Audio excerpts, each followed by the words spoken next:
Hi guys, we are here to do the karmic read for those that know who the karmic is that are Libras. Now, I thought this would be unique because we were kind of bouncing off this idea really to do with, people that maybe haven't woken, what they potentially could be dealing with, and looking at the aspect of the karmic energies going through the similar thing. Now, I have pulled their reads slightly different, and we're going to briefly talk about the aspects for July. Now, for karmics that are Libra, Neptune's going to be retrograde in their 6th house. So this can be something health related, and a dynamic coming up in their working environment. Also, with the 9th house, their belief systems can be in question. With Venus going direct. So a lot of this can be really the judgment energy coming through at a very karmic level. So what I'm seeing with the 9th house placement, there could be this push-pull energy that's going on in a sense that, there could be things coming up with children, their belief system, potentially even marriage contracts and things to that degree, and travel. So this can be a huge frequency, and it's going to be for 2.5 years. It's going to be under deep focus really with the Gemini nodes. Juno in Libra is their first house placement, and on the 27th it can be an extremely difficult day, and something to do with health can really be coming up in a sense of their dreams, their hopes, their direct environment. And if they're really doing toxic things like alcohol, etc., it can be quite a risky time frame. Now, I have pulled the crowning energy, and what I'm getting from it is that in a way, I'm seeing the fluid communication with the Gemini energy being very direct. So this can be quite aggressive energy. They have blue lace agitite. I think I'm pronouncing it right. But I'm not getting that vibration coming through because the crowning energy is walking in truth in reverse.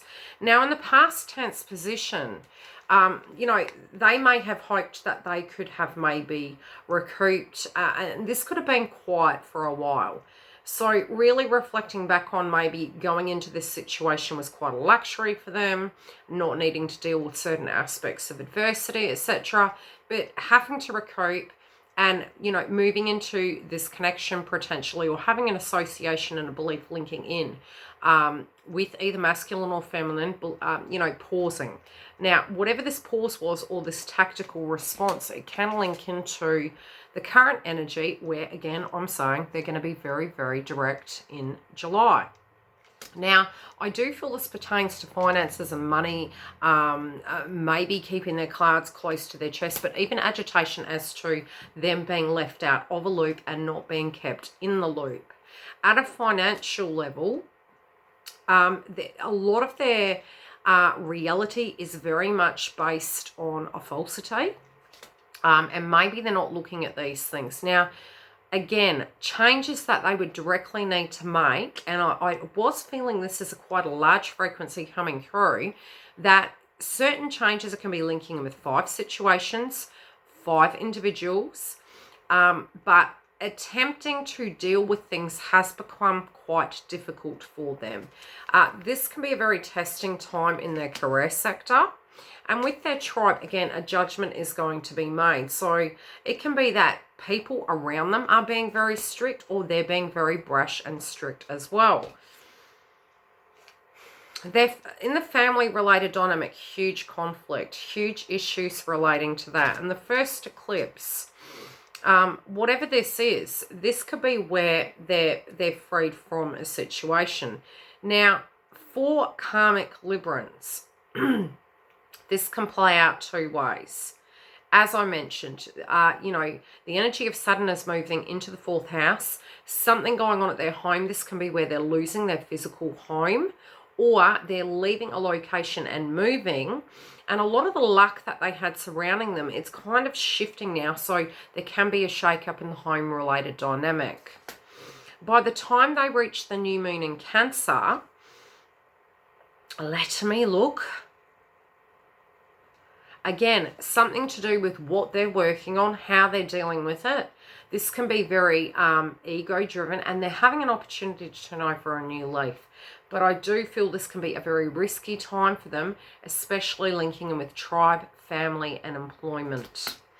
Now, overall, the way they're looking at the connection, either that they had or that they have, they are thinking in general of the fact that they know who the connection is with. And I do feel they're feeling it's not with them, because they're feeling very unstable, even thinking back to this spiritual connection at hand.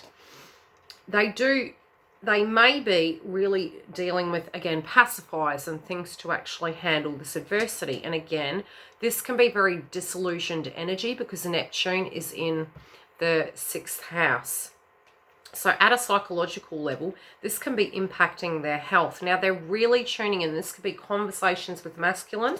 They could even be operating very similar to masculines, but looking at them in a sense of how has this happened.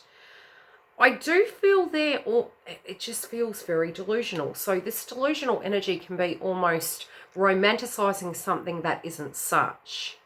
Looking at something and believing it so, even though it's not coming through as such. I'm hearing they don't care what it's going to be. They're going to get their celebration. But again, I do feel intoxication energy. Now, I'm going to pull the outcome for this for them.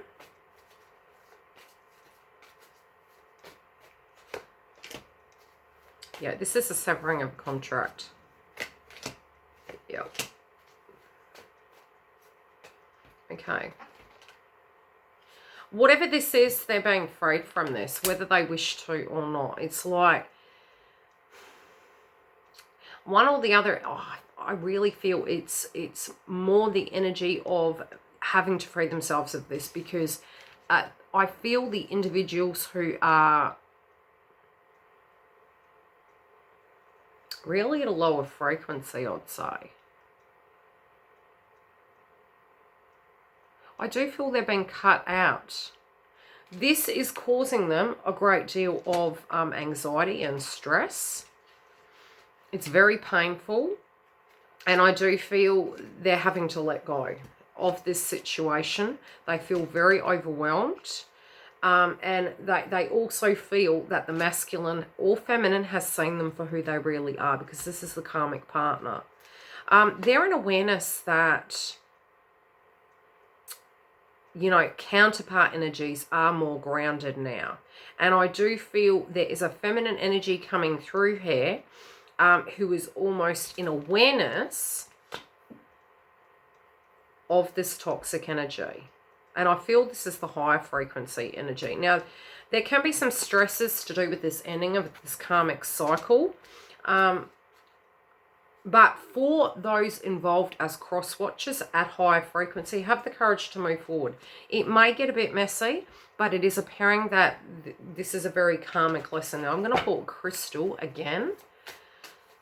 For the cross watchers. Any advice for the cross watchers, please?